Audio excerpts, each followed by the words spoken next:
काश जीवन सरल होता, लेकिन ऐसा नहीं है। ये मुश्किल है, ये जटिल है। लोगों की भावनाएं, जिनमें हमारी भी शामिल है, चंचल है।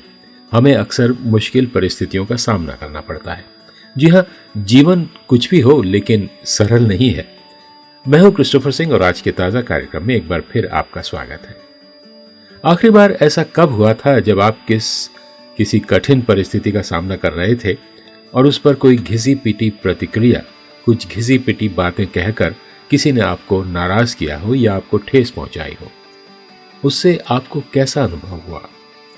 यीशु को अक्सर कठिन मुद्दों का सामना करना पड़ता था। बाइबल में लिखा है, मत्ती उसका 19 अध्याय 16 से 18 वचन में, एक मनुष्य ने यीशु के पास आकर पूछा, हे गुरु, अनंत जीवन पाने के लिए मुझे कौन सा अच्छा काम करना चाहिए? यीशु ने उत्तर दिया, तुम मुझसे क्यों पूछते हो कि अच्छा क्या है? केवल ईश्वर ही अच्छा है। परंतु यदि तुम अनंत जीवन पाना चाहते हो तो व्यवस्था की आज्ञाओं का पालन करो। उस आदमी ने पूछा, कौन से? अच्छा प्रश्न है। यीशु की प्रतिक्रिया एक और प्रश्न, जिसके कारण जीवन और मृत्यु के मुद्दे पर विस्तृत चर्चा हुई।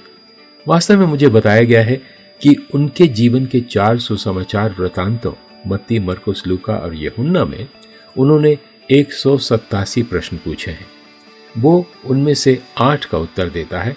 शायद वो खुद 307 सवाल पूछते हैं। वो अक्सर ऐसे दृष्टांत सुनाते हैं जिन्हें लोग समझ नहीं पाते थे। बिना किसी संदेह के वे घर जाकर आपस में बात करते हो, क्या तुम्हें लगता है कि इसका मतलब क्या है? प्रश्न पूछने में बहुत बड़ी शक्ति है। स्वयं से, दूसरों से, परमेश्वर के वचन से।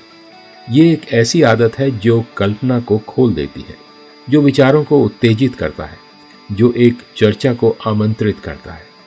जैसा कि किसी ने एक बार कहा था, शायद आस्था का अर्थ प्रश्न पूछना सीखना और फिर अच्छे प्रश्नों की जटिलता को देखना है।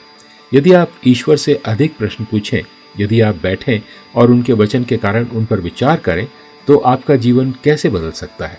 ये पूछने से न डरें, क्योंकि ये परमेश्वर का ताज़ा वचन है आज आपके